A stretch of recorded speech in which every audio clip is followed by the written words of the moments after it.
There I am. Can you hear me now?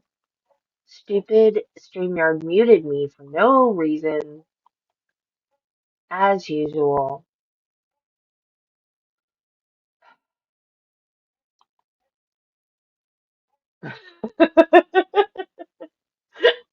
Marty, waiting for Debbie, waiting for her voice now.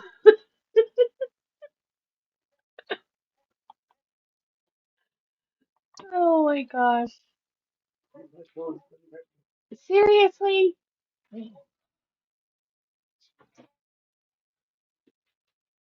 Just this shoulder or all the way across?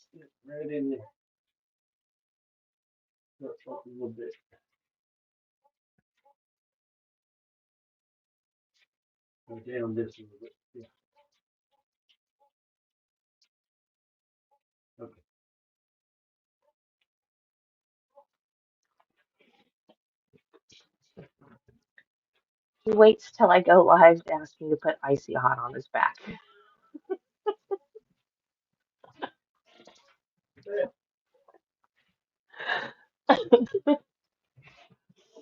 Okay. Now, I mean, I'm still looking up, but I'm in frame at least, and I'm looking straight instead of off. So I bought um um I bought two tripods. One for the phone. The one for the phone the tripod collapses and hey Carla, and you can hold it and it has a wrist strap so like you can take it to hold the phone to film stuff. And then the other one I got, you can put a tablet or a phone in it, and that's the one I wanted to make the webcam out of because I was using the iPad before. But it's tall, so it didn't work because it was way too tall. No, it's not a gimbal. Gimbals are super expensive. I got a cheap gimbal when I went to the Halloween party. Um, for the throne, no, for the phone. Um, I bought a cheap gimbal when I went to the Halloween party at Disney, and when I filmed the parade was like crooked. When we were going downhill, and I never could get it balanced right. I recalibrated it, and it was crooked this way. When I recalibrated it, it was crooked that way. So I sent it back, because I never could get it straight.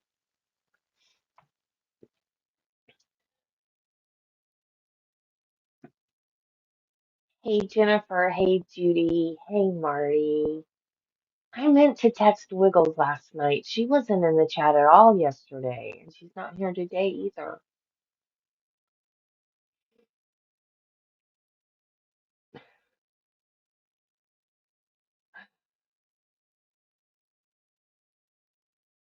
So the other tripod is really nice, and I was gonna send it back, and Travis said, "No, keep it, because you'll send it back, and then you'll say, 'Boy, I wish I kept that.'" So, oh, fine, I'll keep it. Chandler's brother Mitchell has maintained a low profile. He has a statistics degree from the University of Wisconsin-Madison. Mitchell is happily based in Madison, from where he enjoys cooking and spending time with his pet dog. It's so sad when these cases get the notoriety that they do. Yeah, we have a wayward Wiggles. We need to find her. Already lost just because I can't lose my Wiggles either. Or two, whatever. Um, it's sad. These cases that get such notoriety, um, the families become victims too. Because, yay! Hey, Ken. Um, because they get like, you know, inverted. What do you mean inverted?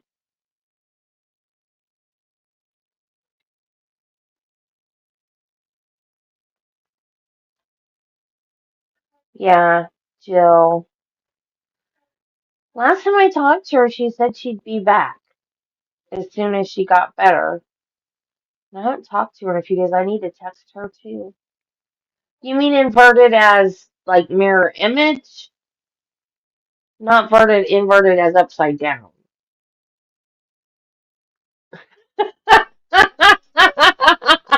I love it when you're here, Jen.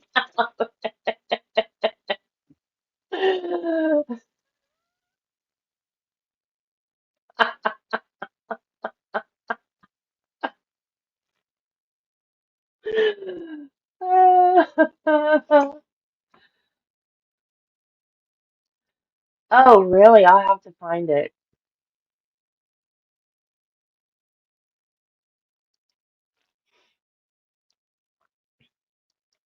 Oh, okay.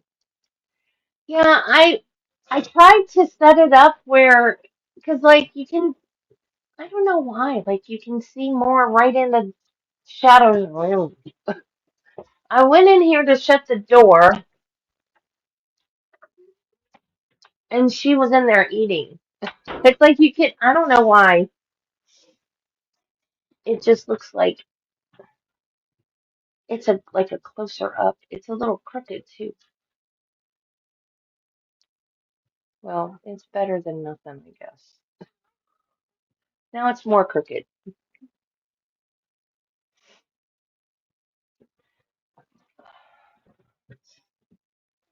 I don't know. It's better than nothing. At least I'm straight. I'm not like turned and like I was before, because that was driving me crazy. At least I can be straight, kind of straight. I don't know.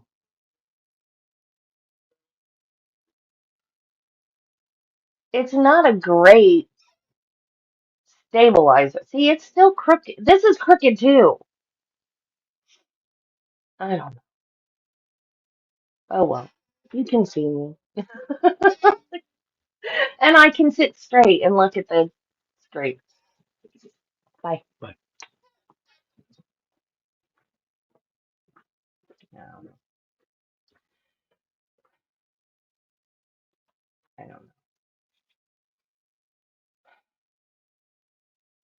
Whatever. Um, so raise my right hand.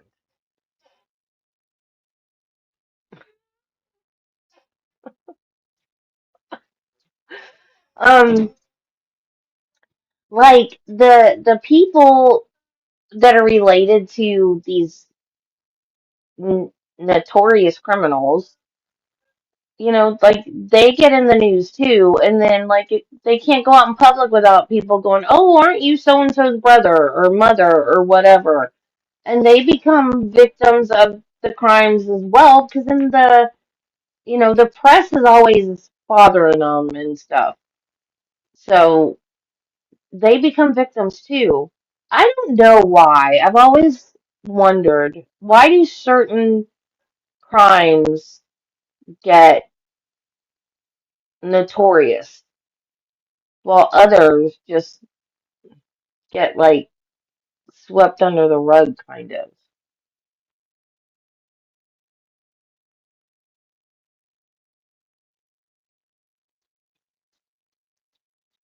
What are you talking about, Ken?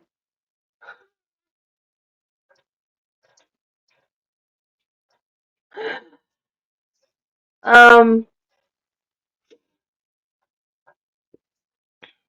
so I feel for these families. Like, oh, oh, oh, oh. He does that every day.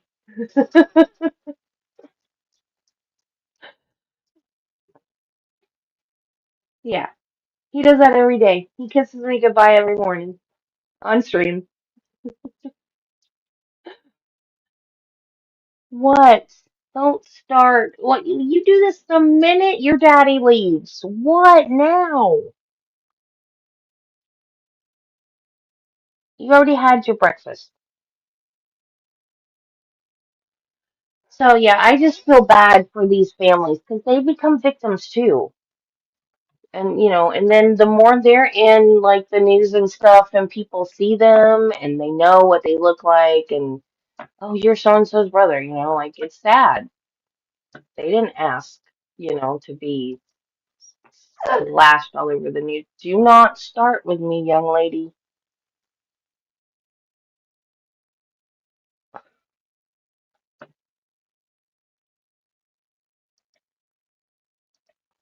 Is there anything from the state before we have the jury join us? No. Anything from the defense? No. Randy, if you would.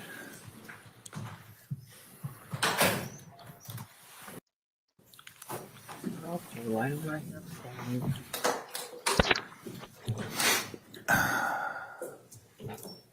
Not again.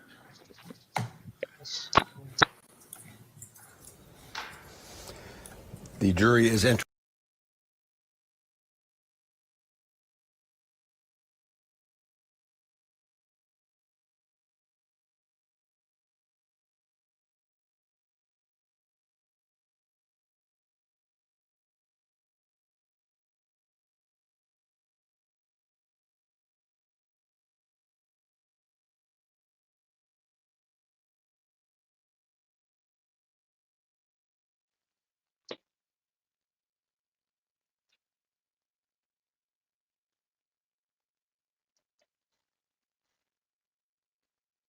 In the courtroom, we will hear their verdict momentarily now. 8 counts against Chandler Halderson. This is a live picture from the courtroom. You can see the defendant seated. Next to him is his attorney. Next to Chandler are his attorneys, defense attorneys, Crystal Vera and Catherine Dorrell. Okay, and then Judy says, nearest to you on the screen there is one I'm of the imagining prosecutors. things. That's William Brown. So everybody is seated, waiting for the jury to get seated, and then the judge will be handed the verdict Why from the is 12 this jurors like who a deliberated this news case. thing? What? James, the jury got the case just after noon today, so they deliberated just over 2 hours. This is weird. And I think a lot of people maybe anticipated a fairly quick deliberation given the amount of evidence that the state provided in this case. As I mentioned, the about 8 backwards days worth of bothering you, witnesses. Marty? And this morning, the defense had their turn after the prosecution rested its case, and they called no witnesses at all. Not even Chandler to come up to testify. Which is pretty unusual, I think. Yeah, I can't recall that happening. It looks like the jury is entering right now. And I guess court watchers would say a quick verdict does not look good for the defendant. Yeah, I think that's probably fair to say. Clearly, it means the jurors, all 12 of them, Wiggles! especially when there were Where 8 were you counts to yesterday? consider and a lot of jury instructions to go through. It took about a half hour for the judge to read those instructions. There was a lot to talk about, but they reached this verdict fairly quickly. All right, here we go. Juror number 6, by all indications, you would be the foreperson. Is that correct? Yes, sir. Sir, did the jury reach verdicts on all counts in this matter? We did. Could you please give Randy the folder?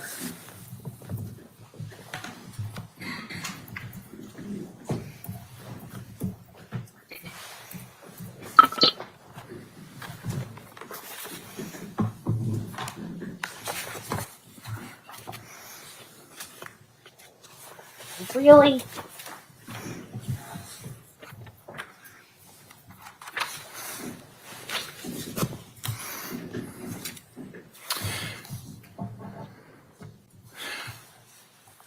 The verdict form on count 1, as signed by the presiding juror and dated today, reads, "We, the jury, find the defendant Chandler M. Halderson guilty of first-degree intentional homicide as to Bart A. Halderson, as charged in count 1 of the amended information.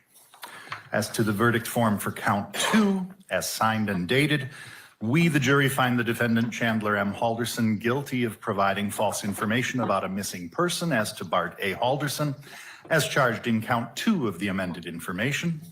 Verdict form for count 3, as signed and dated, reads, we, the jury, find the defendant Chandler M. Halderson guilty of mutilating a corpse as to Bart A. Halderson, as charged in count 3 of the amended information. Verdict form for count 4, as signed and dated, reads, we, the jury, find the defendant Chandler M. Halderson guilty of hiding a corpse as to Bart A. Halderson, as charged in count 4 of the amended information.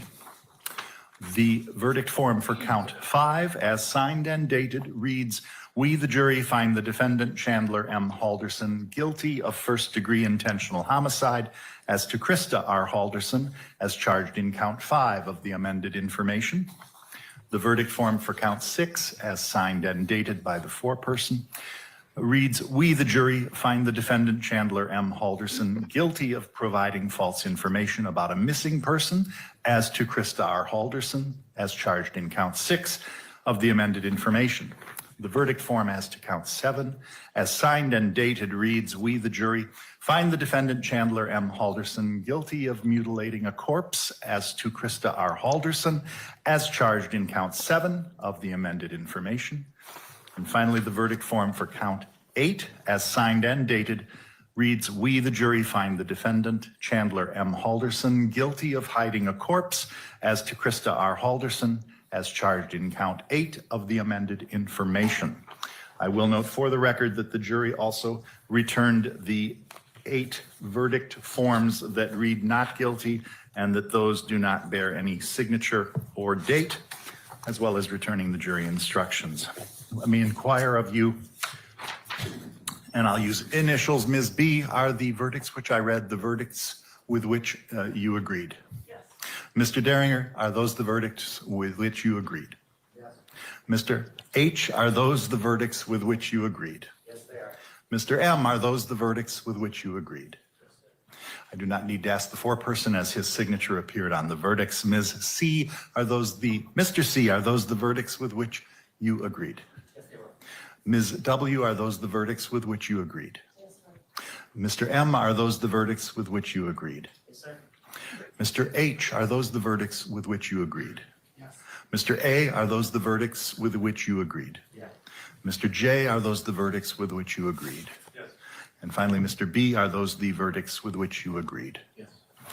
Ladies and gentlemen, at this point in time, you have finished your service here as the jury in this case. I have to tell you that words are difficult to come with to express the gratitude that I feel and that I believe those people within the criminal justice system which we serve feel regarding the time and concentration and sacrifices which you gave for this process.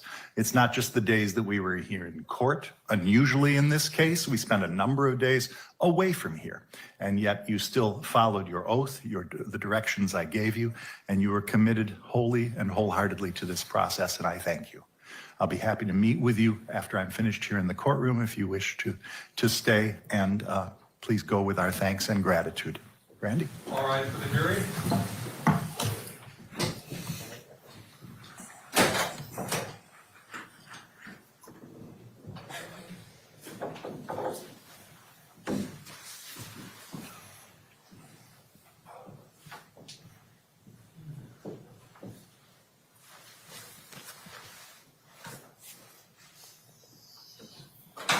Be seated.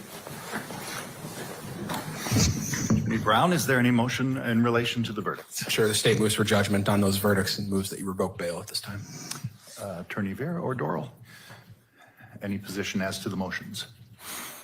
No position. I will enter judgment upon each count based upon the verdicts received. I will revoke bail at this time. And we have a date in March for a sentencing hearing. I think we have a full day available, but I don't know if the parties anticipate needing a half day or a full day. Do you have any thoughts on that, Attorney Brown? And any thoughts on whether any pre-sentence would be requested by either side? I think it's appropriate a pre-sentence investigation be performed. It certainly, it may take a day. I think if you were to set a half day, I would set the afternoon. That way it wouldn't It'd be a problem if we ran a bit late. And Attorney Doral, any thoughts on either? Your Honor, I don't believe a pre-sentence is necessary in this case. If you do choose to order one, I'd ask that it be without any specific recommendation. Very good. Also, what date are you looking at? That's March 17th or 18th. Can we get back to you? I don't certainly know at this time. That's true. The 17th works better. Okay, we'll wait to hear from the state regarding that, but we'll pencil that in and reserve that date, and hopefully that works for everyone. I will order a pre-sentence investigation based upon the state's request. It will specify that there should not be any recommendations made within the report. That's usually my practice. And if there is an issue with the March 17th date, we'll get on board with everybody and get that clarified or changed as needed. We'll do it in the afternoon. And I don't mind staying late if we need to, so we'll set it for the afternoon. Anything else for the record today? No. Anything else from the defense? No, thank you. Thank you. We're adjourned. 23-year-old Chandler Halderson found guilty of all 8 counts in his case against him. Let's review what the charges that the jury just found Chandler Halderson guilty of. He was charged with 2 counts, each of first-degree intentional homicide. He was found guilty on both. He faces a mandatory life sentence. Versus Chandler M. Halderson, case number 21CM 1568. Is that the correct case number? CF. CF 1568. Could I have the appearances, please? William Brown and Andrew We had a Raymond. nice conversation, though. Mr. Halderson appears in custody in court with his attorneys Crystal Vera and Catherine Doral. Good afternoon. Good afternoon.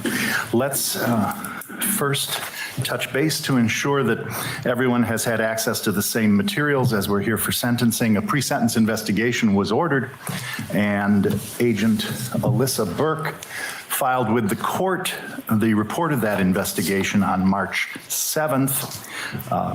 Attorney Brown, did the state receive and have the opportunity to review a copy? We have.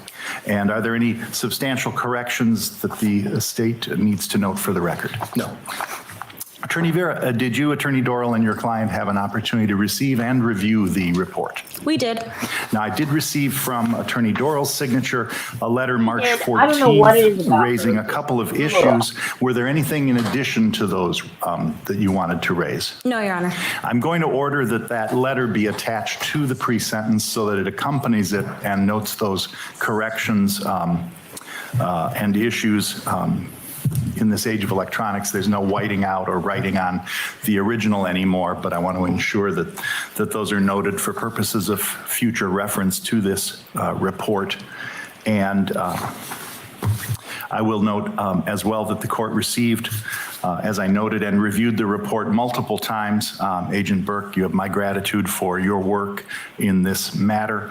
I always appreciate the information I glean from your reports and those of your fellow agents, but I understand the work that goes into this, and I understand the number of steps you take and how you reach out, and thank you very much for everything with regard to this matter and those reports. I also wanted to note the following victim impact statements which the court received to ensure that the parties received those as well. Beyond statements reflected within the pre-sentence, I received a victim impact statement from BH, which is Mr. Halderson's brother, from CAN, Mr. Mitchell Halderson's fiance, JAH, who, as I recall, testified at trial and is essentially a sister in spirit to Krista Halderson, and then a 4th letter from an individual E.T. who was an individual impacted here based upon past connections with Krista Halderson. I also did receive, courtesy of JAH, one of the memorial cards regarding the, what I assume were funeral services regarding Bart and Krista Halderson. Attorney Brown, has the state received and had an opportunity to review all of those materials? Yes. Do you know of anything that I've overlooked that was submitted? No. And Attorney Vera, have you, Attorney Doral, and your client been provided the opportunity to review all those materials? For some reason, the ET one doesn't sound familiar. I did direct that it be distributed to everyone. Was that from today? That would have been a few days ago.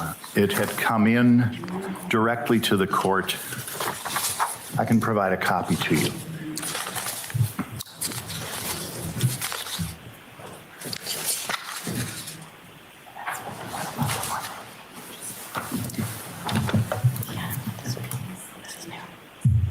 If we could just have a moment to review it, thank you.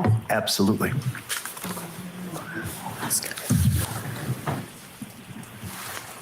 And Judge, perhaps as the defense is reading that, just an administrative matter, the state would ask that the court adopt at least partially its amended media order in the trial. I don't imagine there'll be a problem, but I think there may be some new folks here from the media regarding the filming of people in the gallery here today. I actually, did we distribute a copy, or I didn't download it.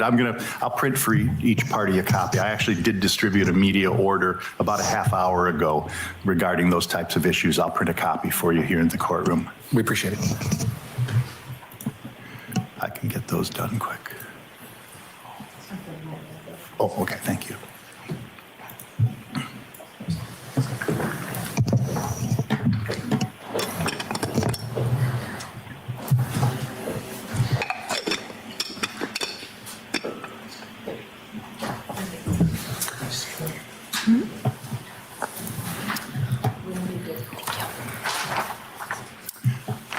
And go ahead and take a look at that.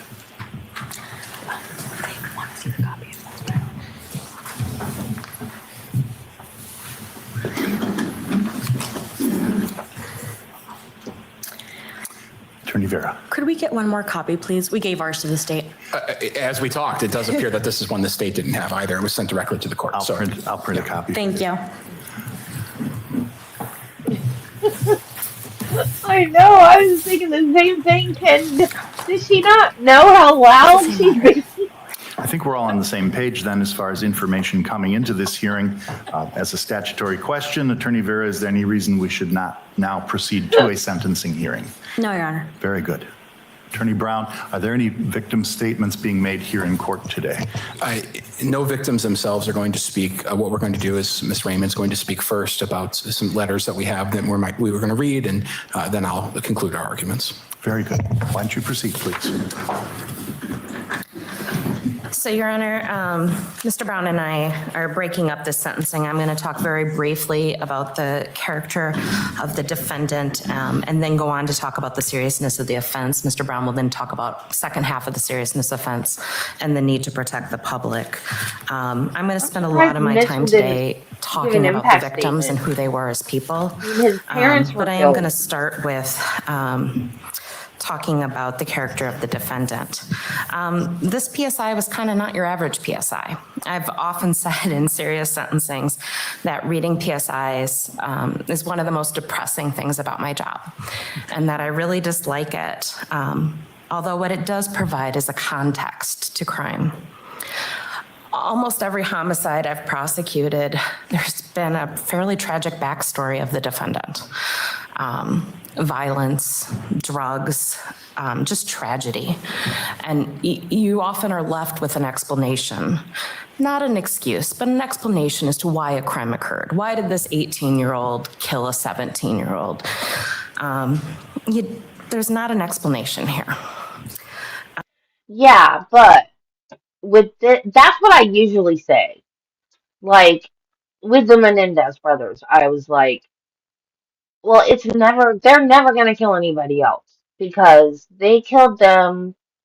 If you believe their story, they killed them because of abuse. They're not ever going to be abused like that by anybody ever again, most likely. So they're not ever going to kill anybody again. This guy didn't want to do what his parents wanted him to do. He made up lies. His parents found out, so he killed them. Who's to say, like, if he gets out, like, let's say he gets parole and then he gets out, and let's say he gets married and has an affair, and he lies to his wife about the affair, and he thinks his wife's going to find out about the affair, so then he kills his wife. You see what I'm saying? Like, he has the potential for this to be repeatable. So I would say, yeah, he's a danger to the public. So that's the way I look at it, me personally. I'm not saying that you're wrong, but I'm saying that's the way I look at it when um when when I'm watching a trial and there's sentencing, when I think about what would I decide if I was the judge, that's the way I look at it. Or yeah, or Mitchell. What if what if he was lying to Mitchell about something and Mitchell was fixing to find out? He could kill him. No, I mean, like, obviously he's going to go to prison for this, but let's say, it's 30 to life with the possibility of parole at 30, and then he gets out and he meets he has a new girlfriend,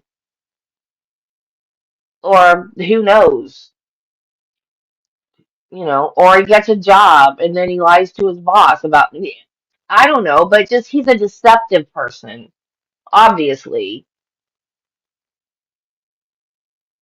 You can't trust him, and he killed people to cover up his life. So what's not to say he might do that to someone else later in life if he's allowed to have parole and be out again? Right. Someone else might catch him in a lie, and so he might feel justified to do the same thing again that he did to his parents. That's the way.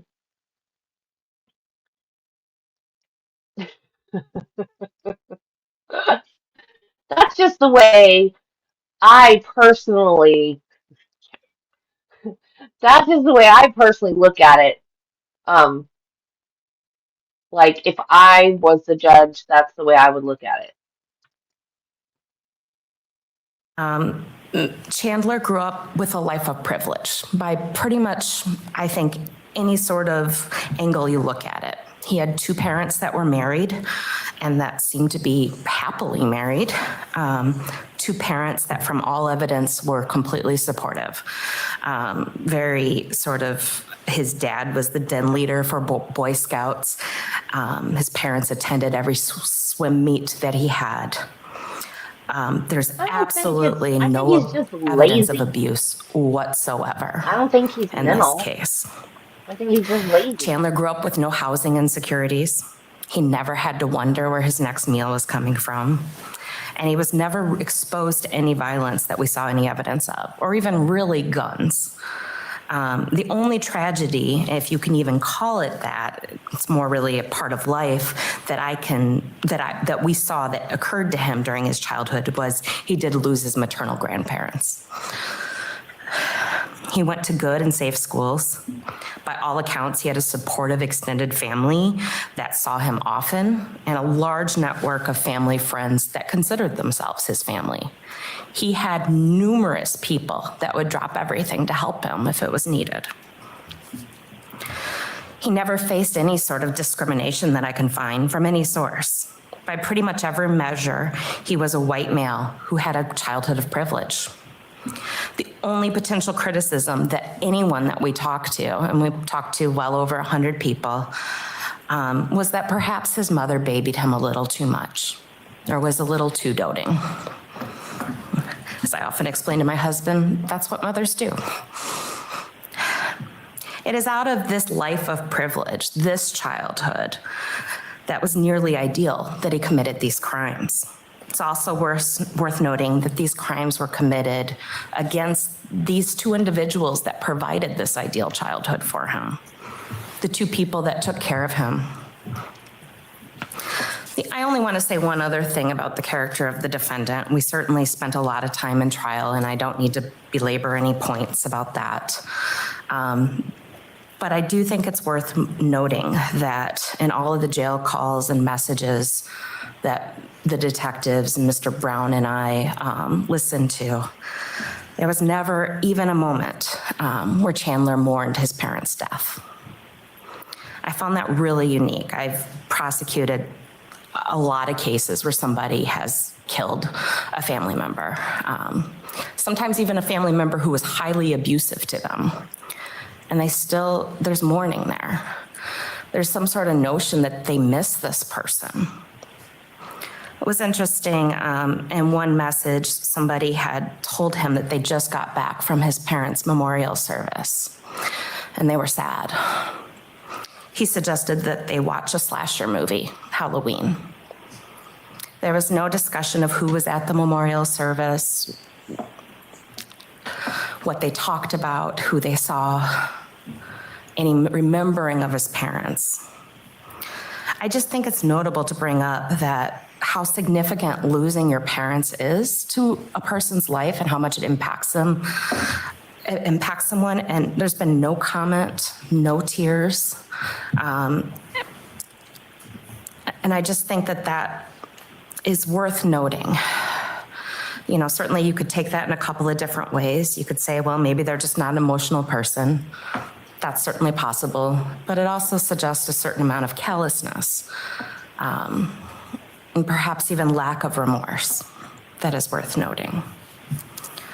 So I'm going to spend the bulk of my time talking about the seriousness of the offense. And part of what that entails is the fact that this world no longer has Bart and Krista Halderson. And so I think it's an important part to reflect on who they are. I'm going to start that by reading two victim impact statements. One was submitted to you earlier, but they asked that I read it out loud. The other one has not been submitted yet. It was just written today, I believe. The first victim impact statement is submitted by CAN, who's the future daughter-in-law to Bart and Krista Halderson. She's engaged to their son, Mitchell. She writes, "My life will be forever changed by the actions that occurred the week of July 1st through July 7th of 2021. I've lost my future mother and father-in-law in such a senseless and brutal way. This loss will remain with me for the rest of my life. I've personally been deeply impacted by this loss. My mental and physical health have suffered tremendously. He did. He As did, Mitchell and I move Jennifer. forward I planning heard our it too. wedding, each decision we make comes Yeah. with a reminder of two of the most heard important it people too. to us, Bart and Krista, will not be there to celebrate this special occasion with us.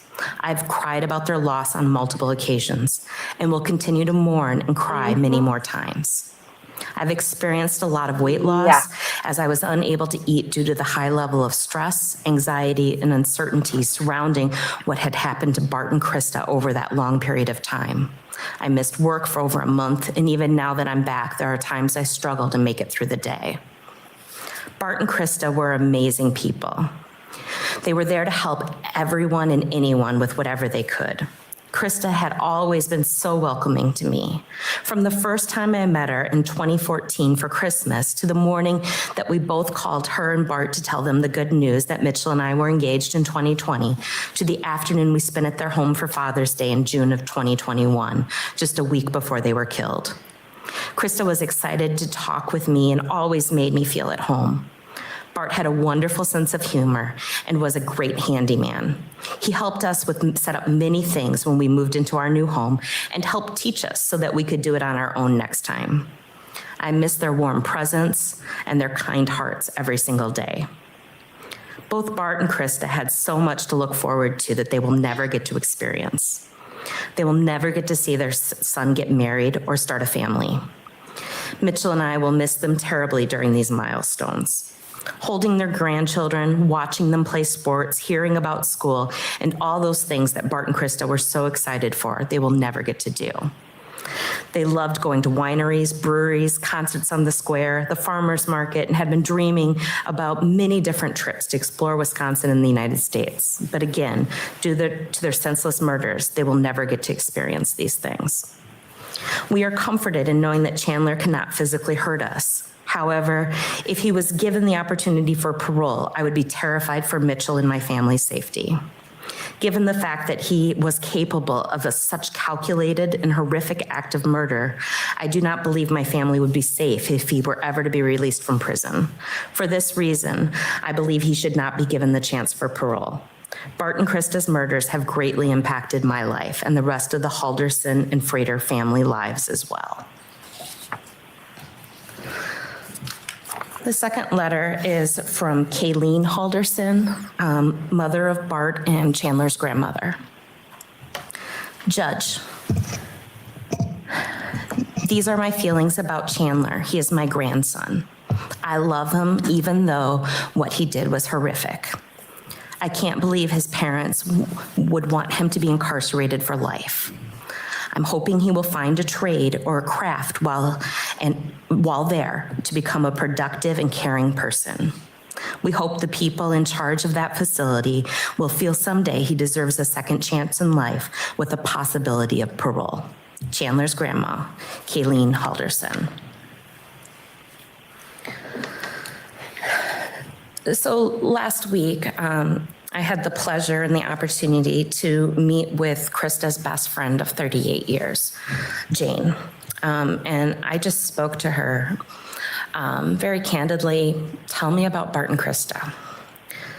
And she shared some really interesting and I think important things. She shared that Krista was a staple in her life, a sister in every way except for biological. She was the aunt to her daughters. She described Krista Halderson as having a lightness about her, that when she'd walk into the room, you would just feel happier. She was bubbly. She was a helper, wanted to always fix people's problems.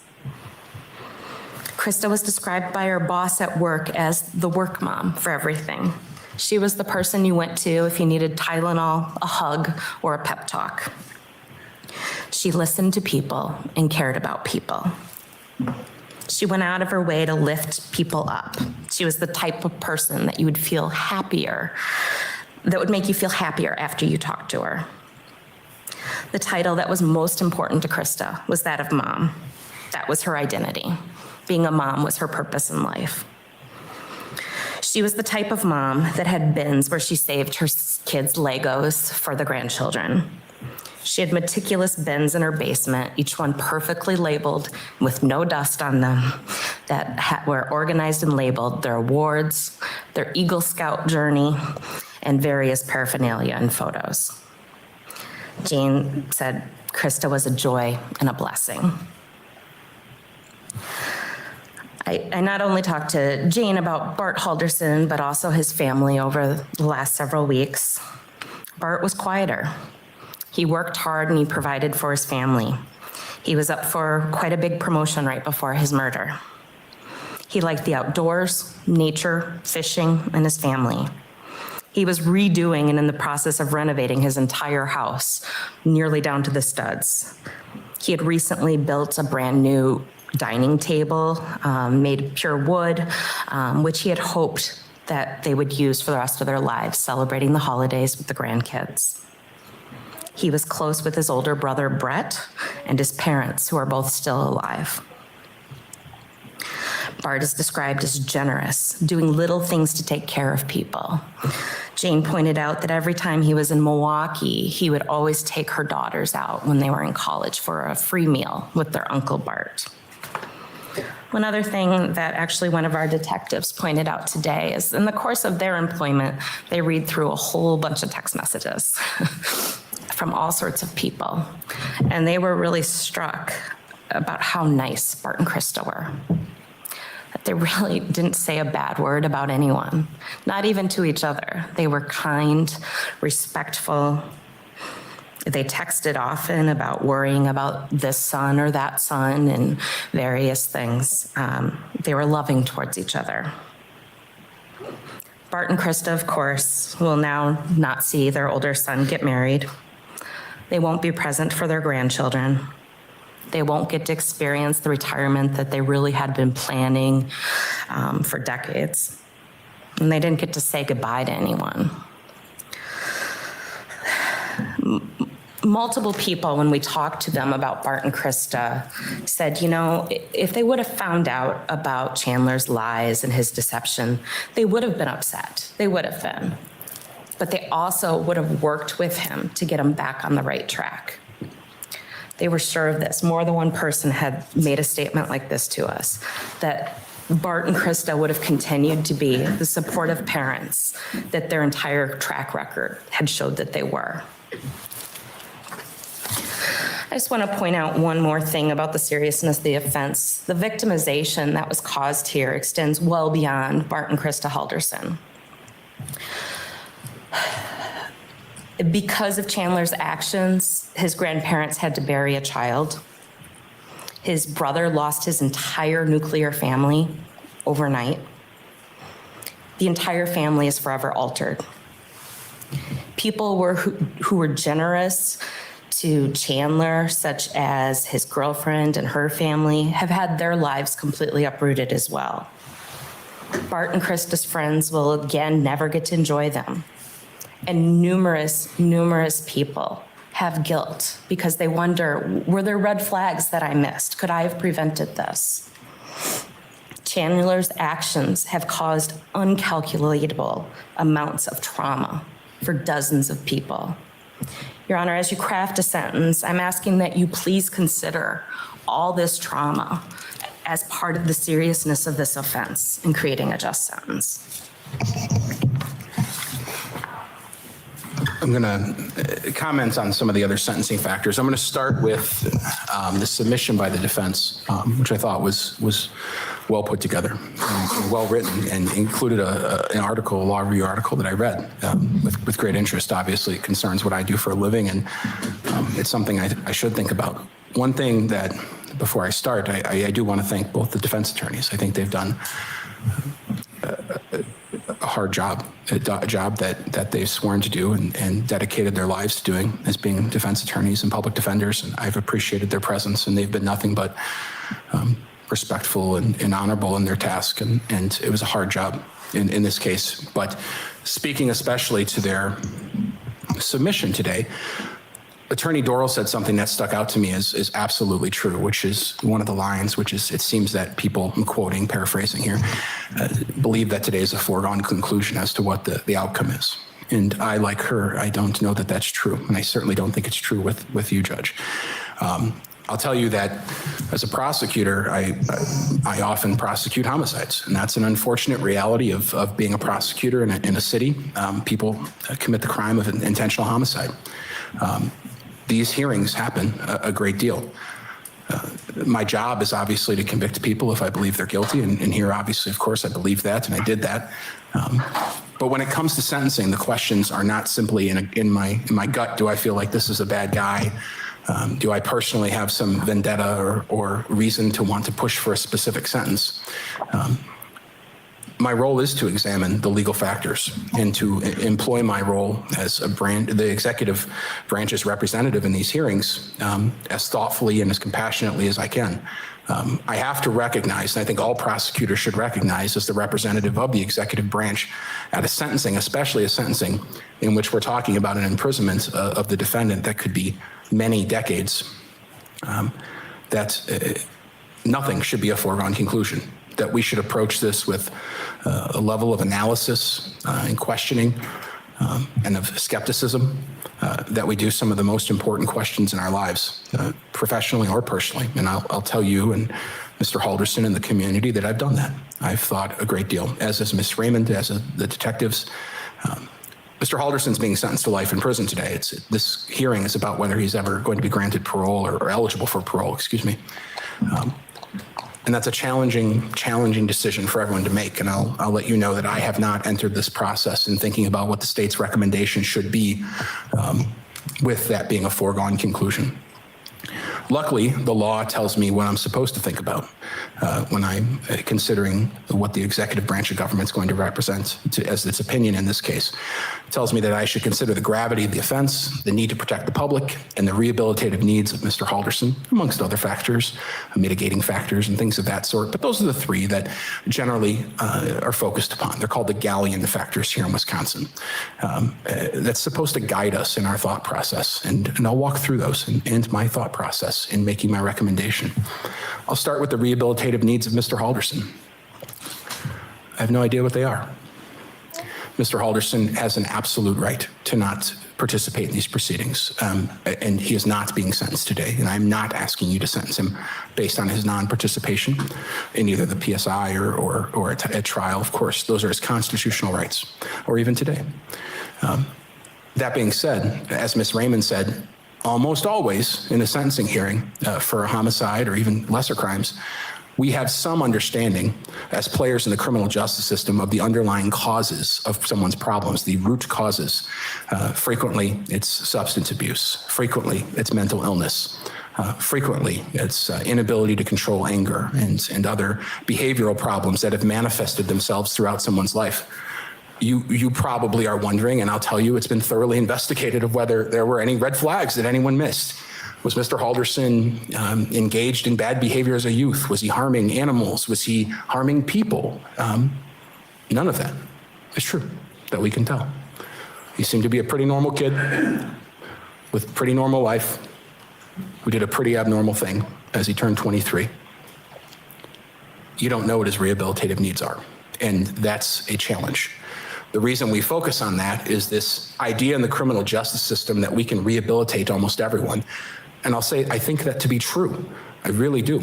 The vast majority of people who are charged with this crime of first-degree intentional homicide, as grievous as it might be and as difficult as it might be sometimes for the victims to hear it, they are people who can be rehabilitated, that we can address that root underlying cause of mental illness or substance abuse. It made me and cry. they can emerge from the state prison system, perhaps not a perfect person, but a better person. And society can have some comfort, and we can all go to bed at night and sleep soundly knowing that we've done what we can to try to prevent some future harm from occurring because we've addressed that identifiable problem. You don't have that. And if you don't have that, I'm not sure how much you can consider that factor. And the law is very clear. When you're addressing the galleon factors, you don't have to weigh them up equally. You have to consider them all. But I would pose to the court that that's not a factor that you should ultimately consider a great deal, because I don't know what information the court could rely on in determining that there are some identifiable and fixable rehabilitative needs of Mr. Halderson. Next, the court has to consider the protection of the public. And here's where the court has to probably give a great weight to this factor. Mr. Halderson, by all accounts, chose to commit the crime of first-degree intentional homicide twice on a single day because he was caught lying about where he was working and going to school, or perhaps just where he was going to school. It was uncomfortable, probably, that he was caught. It probably wasn't an experience he was looking forward to in dealing with the repercussions of that. But those kind of inconveniences and uncomfortable situations are constantly present in life. Every one of us in this courtroom have dealt with bad situations in life. Every one of us have left work one day thinking, man, I really don't want to go home tonight because I did something and I'm going to have to talk about it. Every one of us here has probably walked into work one day thinking, boy, I don't really want to walk into my supervisor's office and got to talk about that. Life is full of inconveniences. Life is full of being uncomfortable.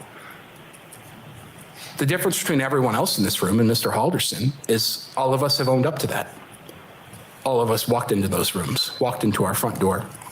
All of us have addressed those situations, whether it be comfortable or uncomfortable, whether it lead to the loss of relationships or respect or money. We've all addressed them. You walk in, you take your lumps, you leave. But when faced with, in the grand scheme of things, a minor inconvenience in his life, Mr. Halderson chose to commit the crime of first-degree intentional homicide. Your water bottle. And then over the course of several days, chose to cut up those people's bodies and spread them around the state. Chose to lie to the police, concoct a bizarre story, lead his family down this road of believing that there was just some hope somewhere out there that Bart and Krista were alive, because he got caught in a minor inconvenience. I don't know how you protect the public from someone like that.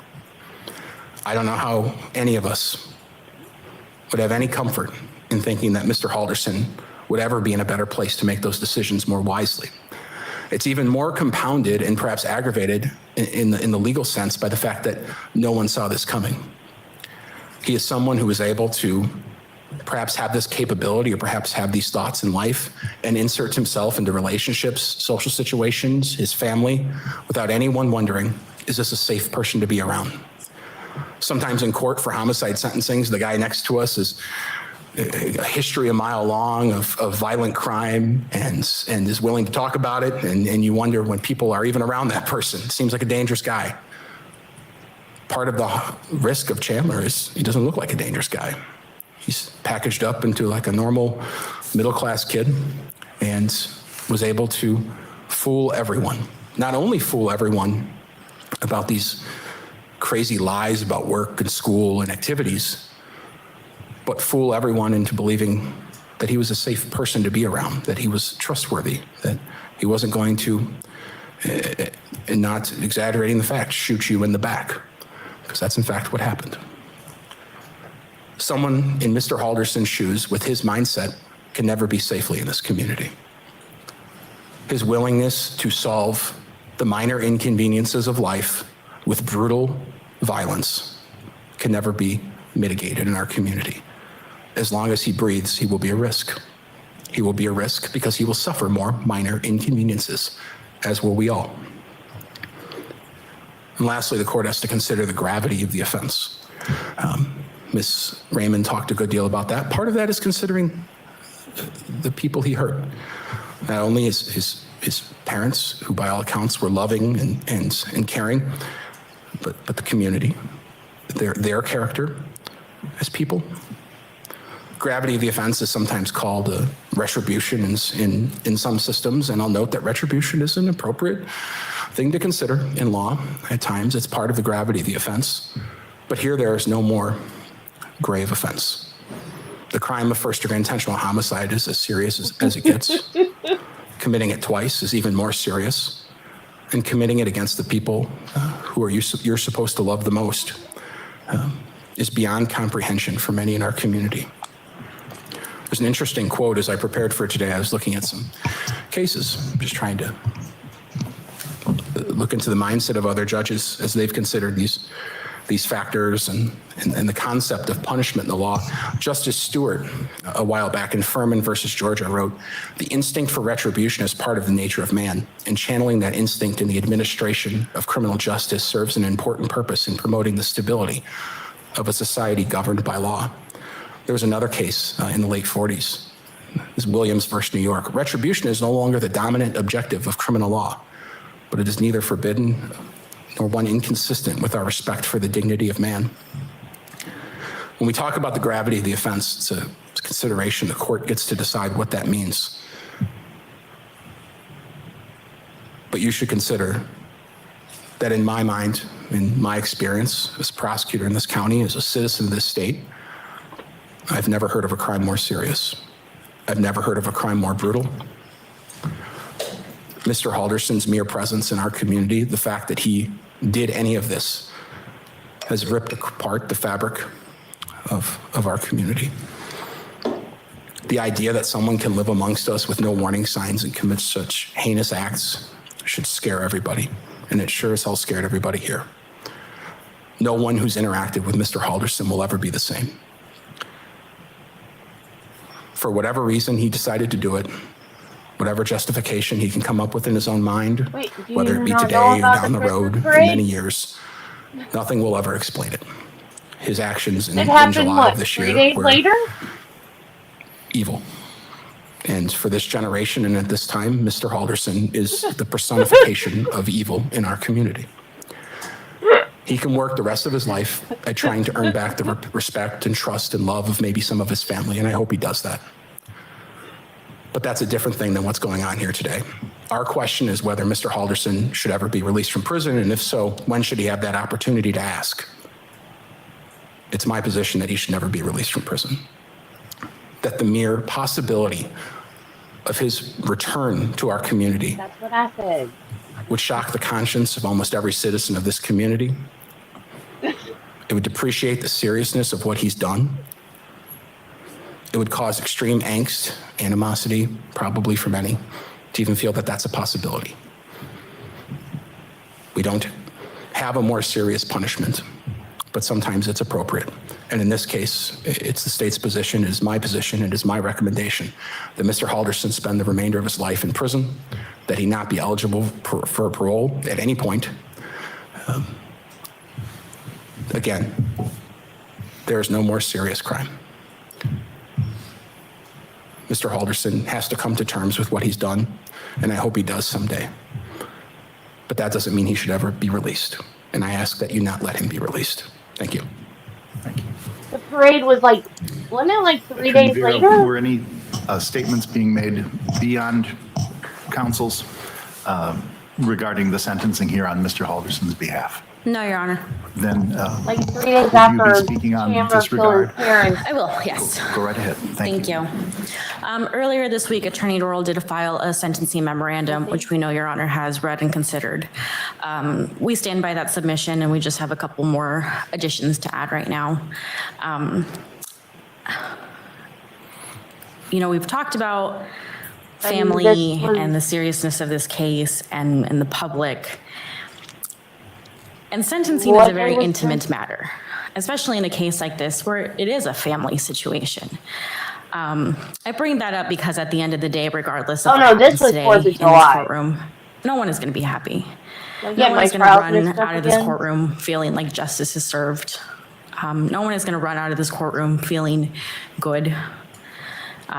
This family is going to always have this situation, is going to be touched by this situation, and Chandler himself is always going to be touched by this moment,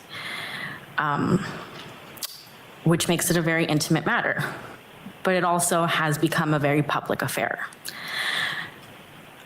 Regardless of what you do today, the outside world, the community, the public, however you want to address it, is going to be not happy.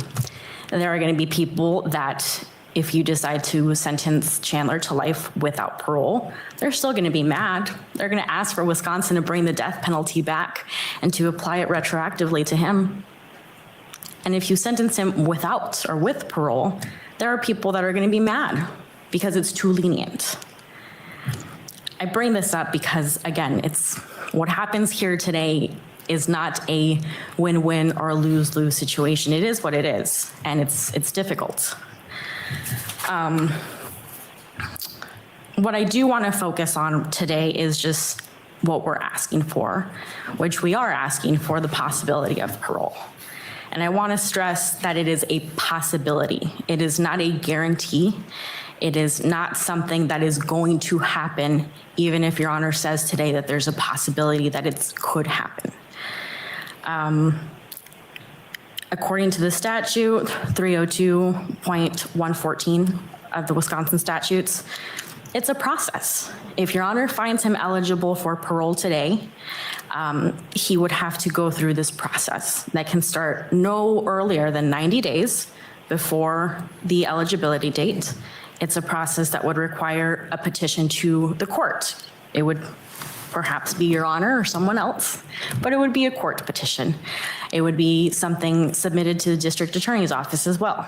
They are allowed to give their 2 cents on whether it should be granted or it should not be granted. Your Honor is allowed to make the decision on its face if it's going to grant parole or not. There is the opportunity for victims and those impacted by this case to give their 2 cents as well. There's an opportunity for a hearing where at that point, Mr. Halderson would have to show that he is worthy of parole. Not only that, but it's not a situation where he can continue to apply and apply. Your Honor, whoever the court is at that time, would have the opportunity to say, you are not allowed to apply anymore. I'm going to give you one more chance. I'm going to give you 2 more chances. It's not something that he would have to continue to ask for year after this eligibility date, should Your Honor grant it. So it's not a process that is a guarantee.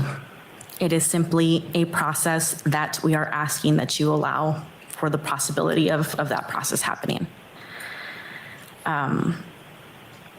And I cannot stress that enough. I cannot stress enough how all we are asking for today is for the possibility of this man to show you that he is redeemable.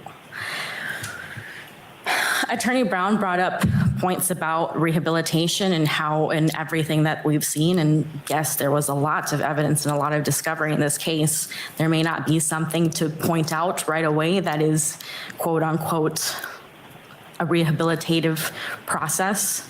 There isn't any kind of substance abuse issue, none of that. But to be perfectly fair, and whether you want to call him a kid, a young man, a young adult, Chandler is young. He just turned 24. There are a lot of growing up. There's a lot of adulting that he's going to miss out on, that he's going to have to do in the institution, that ultimately is going to affect who he becomes in the future. Most of us get the opportunity to do that around our family, with our community, whatever it is. And he's going to have to do that in custody. But I bring that up because there's certain things about my own childhood, about my own life that I didn't really understand until I was later in my late 20s. That affected how I was as a person in my early 20s. So it's easy to come up now and say that there's no rehabilitation that's needed here, but we just don't know that. So ultimately, it boils down to what Your Honor believes is an appropriate, fair, and just option, given everything, given all the galleon factors that the state has mentioned and that we have mentioned in our sentencing memorandum. And it's a delicate balance. If Your Honor believes that sentencing is purely punitive, purely an issue of punishment, then the only option is life without parole. But if Your Honor believes that it is a delicate combination of punishment and rehabilitation, redemption, if you will, then there's only one option, and that is the option of life with parole. As far as when that eligibility comes to play, we leave that up to Your Honor. You know the case, you've been here with the trial. That date we leave up to you. But we are asking that you do provide Chandler with the opportunity to show to Your Honor that he is redeemable in the future. And that's all we're asking for today, life with parole. Thank you. Thank you. I know that in your memorandum, there was an indication once again that Mr. Halderson would not exercise his right to elocute at this hearing. Obviously, just as with trial, it comes up to a decision at the very last minute. I just want to ensure at this moment. I don't want to be the whether or not best Mr. Halderson secret wishes on to make a statement. YouTube. And thank you for doing that. That has changed. Mr. Halderson would like to give a statement to Your Honor. You may remove your mask if you wish. I believe the conditions in the jail are and very good as far as the pandemic. So if you want to speak without your mask and Attorney Dorrell's comfortable with that, you could. Absolutely. Okay. And I would only ask that you read slowly, simply because my court reporter has to take down what you're saying, and sometimes we read faster than we mean to. Your Honor, I want to take this opportunity to state my intent to appeal my convictions. If there are any lawyers listening and willing to take on my appeal, take a moment to please reach out to me. It's not that I do not have feelings. It's that I was warned to not show them due to the scrutiny of this case. Thank you. Thank you. The court always tends to make a number of observations at sentencing hearings that are contested and which carry a good deal of weight. And I'm not going to depart from that process today. Okay, I call BS on that. It's not that I don't have feelings, but I was told not to show them? What?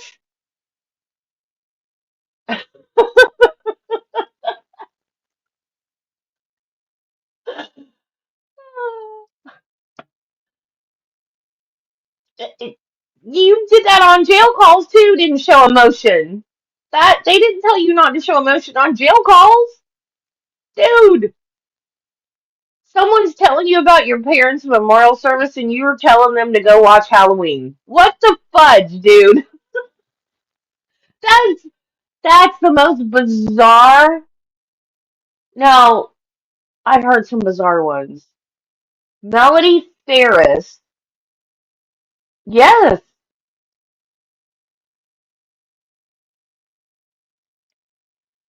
Melody Ferris, in her sentencing statement, she blamed her son. Sarah Boone forgave everybody while blaming everybody. I've heard some weird ones.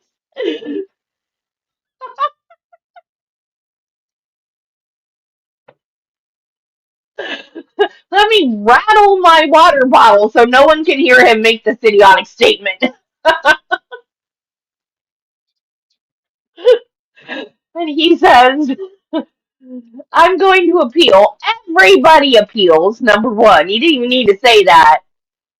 And number two, it's not that I don't have emotions. I was told not to show them. Yeah, I don't think you have emotions. You literally, I don't want to say this on YouTube, but we all know what you did. We all know what you did. You have no emotions. If you can do that, oh my God, dude. I first think it's important to acknowledge that the trial and the process within this case that brings us here today was the united effort of a number of people. And first and foremost, I want to recognize again the jurors, but not just those 12 people that rendered the verdicts here, but those alternates, those people that responded to the summons, especially given the time of year that this occurred, and the concerns that were rife regarding individual health. We, as by necessity, inconvenienced a number of citizens, and in the end, when I spoke to them, they had no regrets about their service. And that is because they understood that under our system, that is vital. And they understood that they had a duty to perform once selected. So I thank them once again. I want to thank the bailiff staff who, throughout those weeks of trial, worked incredibly well in assisting the parties, the court, the witnesses, and the media. I want to thank the prosecution because I thought that the case that they presented was done efficiently, economically, but most importantly, with due deference to the nature of the evidence and the need to present that evidence in a manner which honored the people who were lost. We had a number of lay witnesses that came to court to testify. I assume that they all would rather have been somewhere else, but they all came willingly and testified here, and I appreciated their participation and the time that it took for them, again, under the circumstances, both as far as health and the nature of the proceedings and their testimony. Counsel mentioned that this crime caused a rip in our community. If there's one thing that's a positive coming out of this, I think that it is a demonstration to our community of the pride we should feel in our law enforcement, the pride we should feel in how they investigated this case and how they presented the evidence in this case. It was, well, I honestly think it put Dane County on the map through both the Justice Department efforts and the efforts of our local Sheriff's Department and other law enforcement agencies involved. It was quite incredible. I also want to finally say something about the fact that at every trial, just about, I hear defense attorneys speaking to jurors in voir dire about the fact that the defendant has a right to a trial. The defendant does not have to prove anything. The defendant does not have to testify. Sometimes the counsel will go to the extent of saying, we don't have to do anything. It's the state's burden. It's the state's responsibility to carry the case forward, to prove its case beyond a reasonable doubt. And you should find the defendant not guilty if you believe they failed in that. Attorneys Doral and Vera carried out their constitutional duty in this case efficiently. Wait, did he say And I don't want to Darrow? say too much. Darrow? Is she related to Judge Darrow? More because of mention already about questions about the review of what they did in representing Mr. Halderson. But I wouldn't be remiss if I did not say that their actions, and I agree with Mr. Brown in this respect, that their actions at trial advanced Mr. Halderson's constitutional right to require the state to prove its case, and did so in a professional and efficient manner such that I find that they served their role in this process admirably.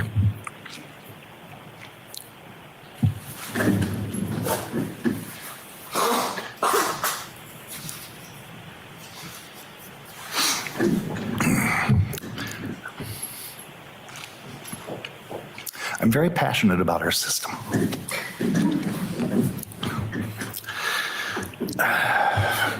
Is he crying? And so let me move on to the points in this proceeding at which I need to be Why is it? dispassionate.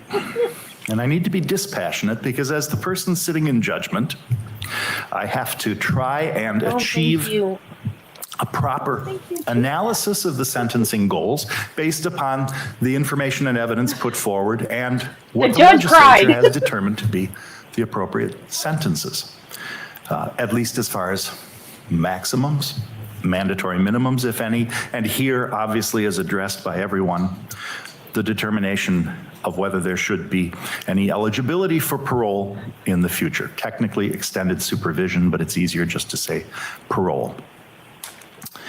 I've had the benefit of observing everything at the trial, whether it occurred before the jury or not. I've had the benefit of reviewing all the pre-trial submissions by the parties. I've had the benefit of the pre-sentence investigation and the materials submitted by victims, orally by the state in writing, by the defense, and orally here today. And Mr. Halderson has exercised his constitutional right as well. I don't know the victims. I did not know the victims. I know people like them, I'm privileged to say, and I know and can understand the empty space that this crime has left. I can empathize. I can only partially understand the feelings because I haven't lost people in my family through such a manner, or had a violation by a member of the family causing such loss. But everyone in this room has a mother and a father. Everyone has siblings, if they're fortunate, and everyone can Really understand tearing him up. the loss that the Halderson family, extended as it is, and their friends, and this community feel for their loss. It is tragic. It is tragic. It is something which will take decades for some to heal. I hope not that long, but healing may never come for some. One does not know. And I hope that no one is coming here for that healing.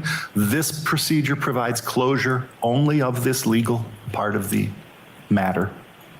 What people can do in their own lives to address their loss is what they must do themselves and amongst others. But I do want you to know that this court honors your loss, honors the people who died, and approaches this sentencing here, weighing that gravity of that offense as one of those things which must be weighed in determining whether or not Mr. Halderson should ever be eligible for parole. As the life sentences I must impose are predetermined by the legislature.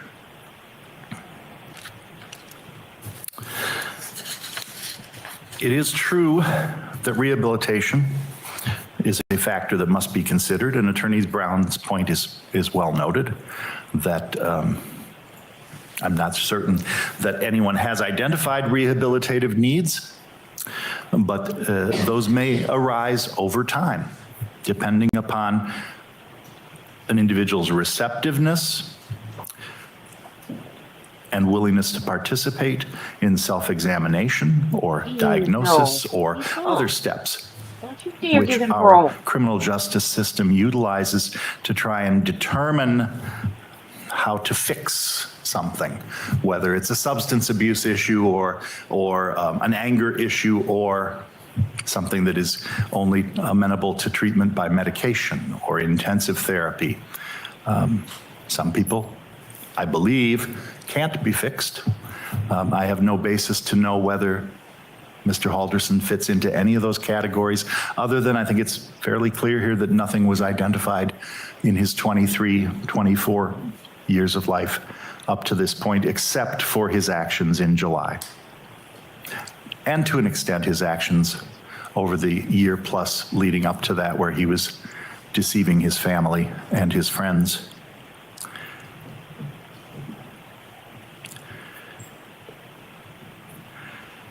The gravity of the offense is as serious as it could be, and I must not overlook, of course, the steps taken to hide the crime.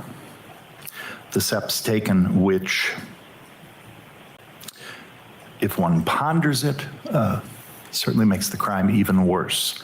If you could say that the murder of your parents is something that could be made worse. I've tried, even though I've had to examine carefully the evidence, not to think about it. I've tried not to think about how or what steps were taken or how these things even took place.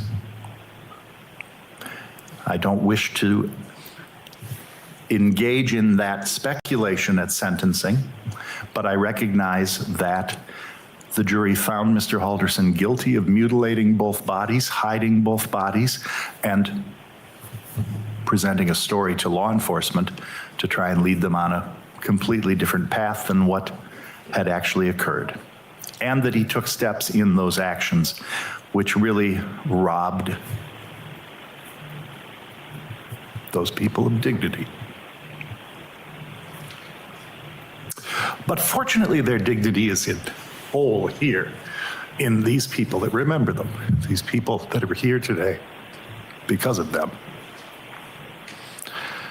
I appreciated learning more about them, and my condolences go to every member of their family.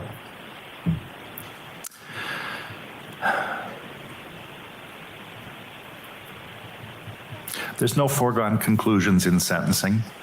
I've learned that since my time on the bench. I've learned that each case is different. Each case demands an individual examination. And sometimes I will confess I sit down not knowing what I'm going to do or not even certain which direction I'm leading. So I appreciate all of the statements made by counsel here and in writing, recognizing that the determination doesn't come until this point and nothing is foregone as far as a conclusion.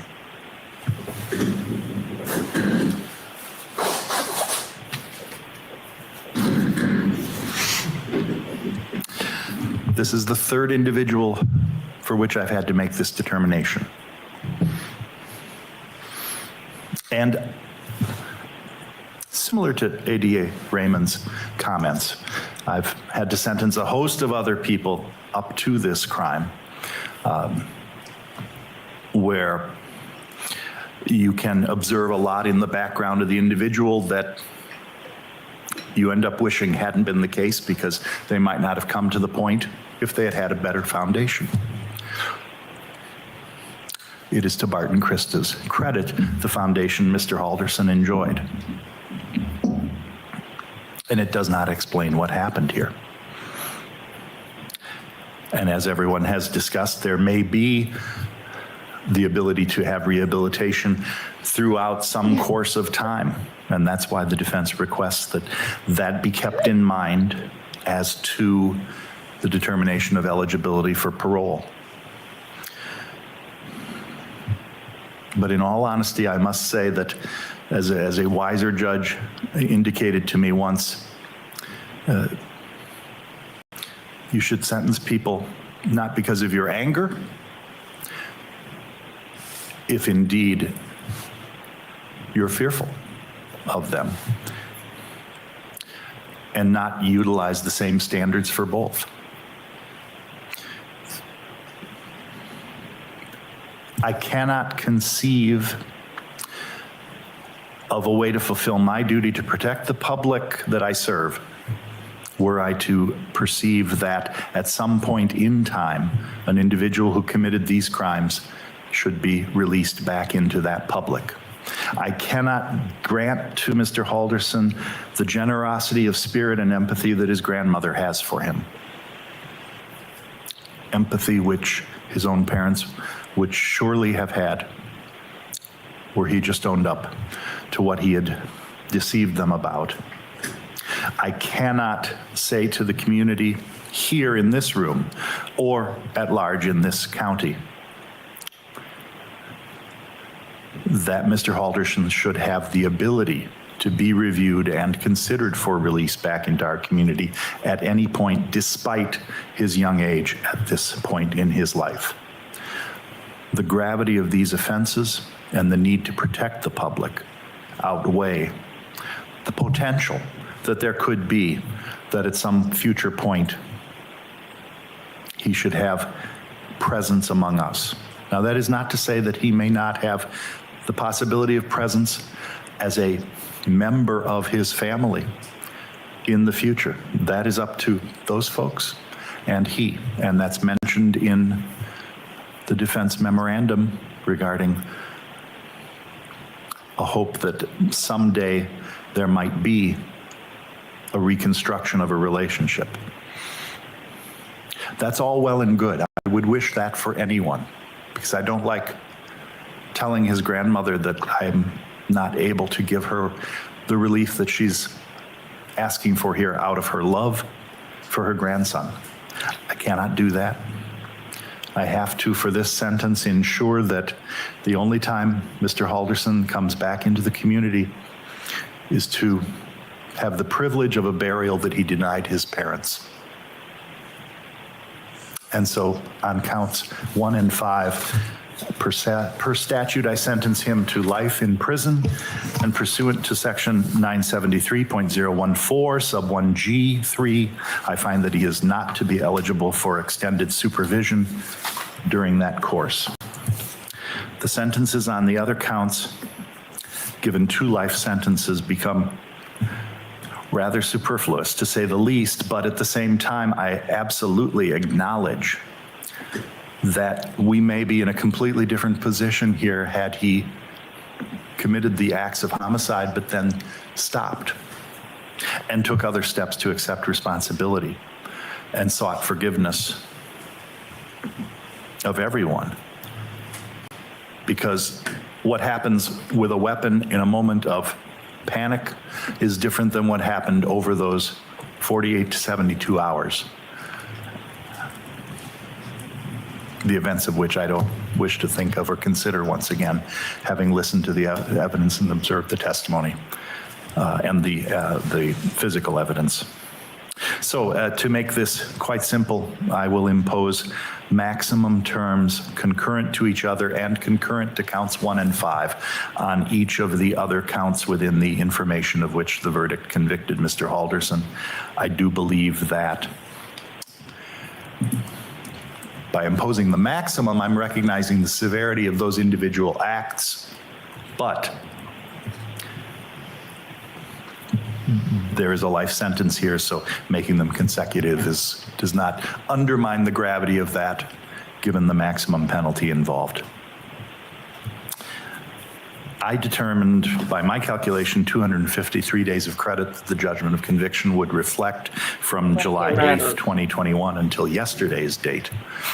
And I will waive the court cost assessments and surcharges on each count based upon indigence, the balance on each of the victim witness fee to be payable during the course of his confinement. Is there any restitution being sought?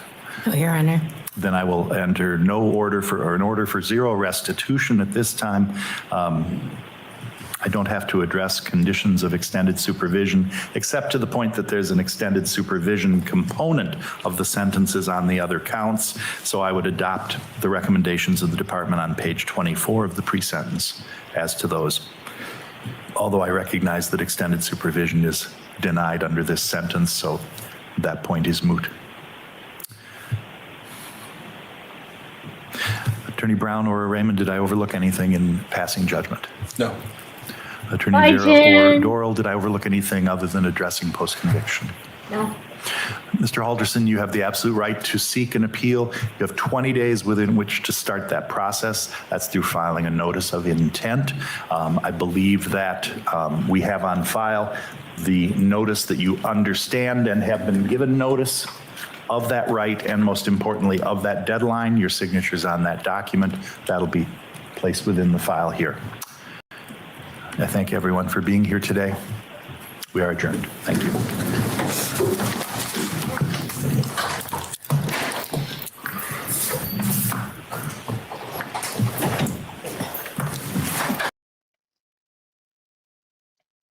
Okay. We are done with Chandler Halderson. Yay! Okay. So now, what are we doing? Oh, Matthew Lanza's sentencing. What was I going to tell you guys? Oh, that chapter. There's a YouTube channel called That Chapter, and the guy that does it, I think he's Irish. I think it's Irish. He says, like, he can't do the TH diphthong. I think that's Irish, right? It's like tat instead of that. I'm not making fun of him. I think that's Irish, right? Isn't that Irish? I love his accent. Anyway, the YouTube channel is called That Chapter, and um, it's a true crime channel. He just does episodes of true crime stuff like I used to do. I need to get back to doing that. I just don't have time.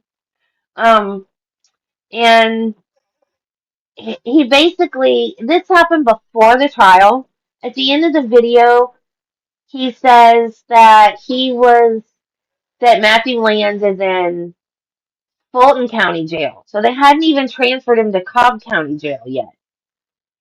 So I didn't look at the date. I don't know how old the video is, but it goes into a little more detail about his brother, Austin, and it tells about his harassment of the neighbors that lived in the house behind them and what he did to them. And it posits that Matthew, which doesn't even make sense to me, but anyways, it posits that Matthew killed the people in that house as revenge for what happened to Austin. But what happened to Austin, I just saw this. I didn't see that before.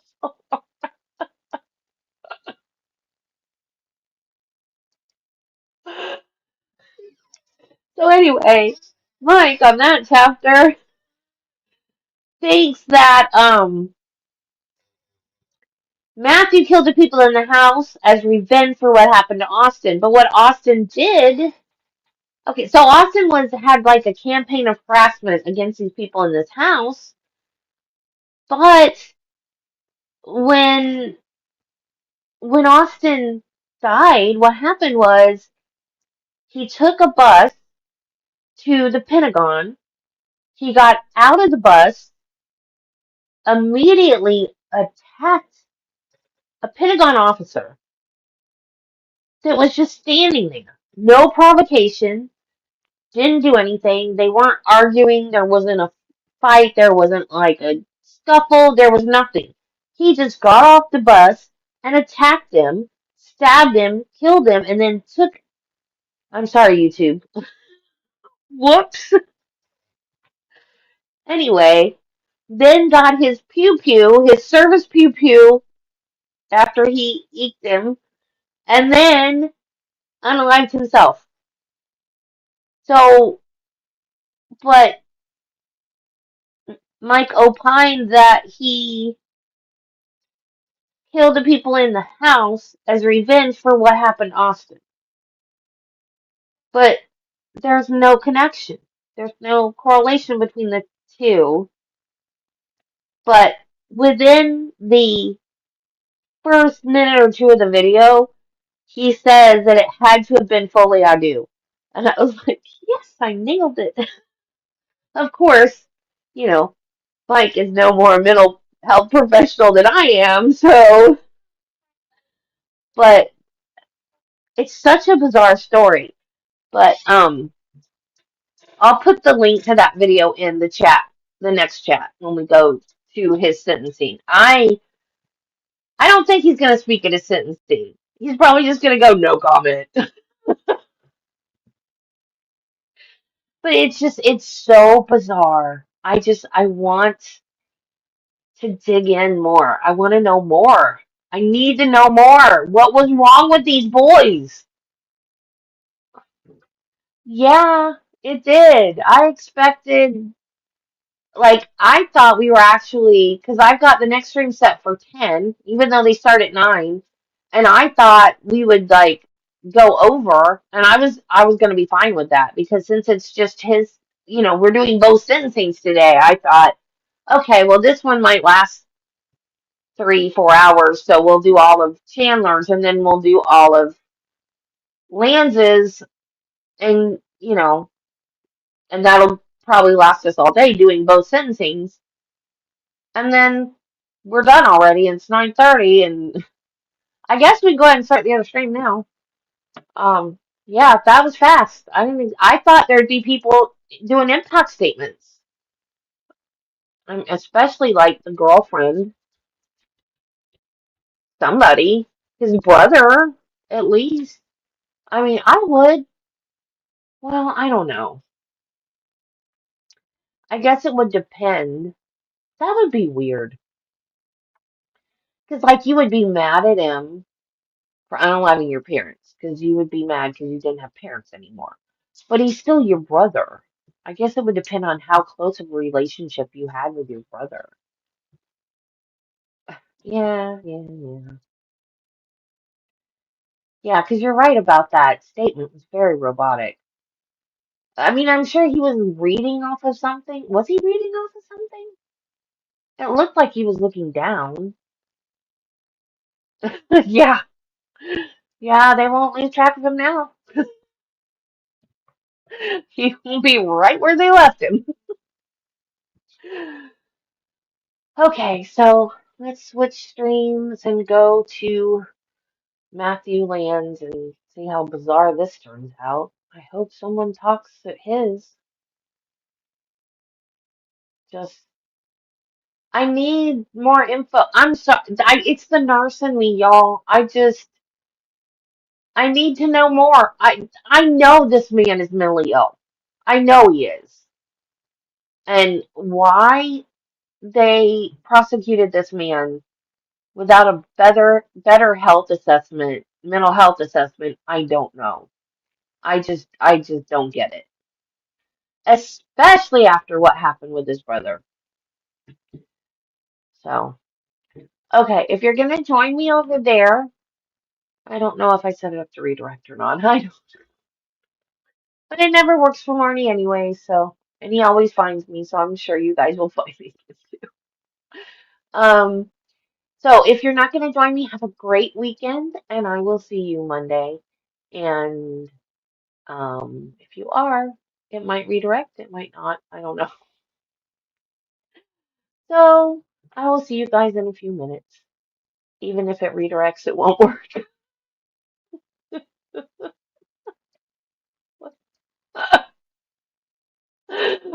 Okay, see you guys in a minute.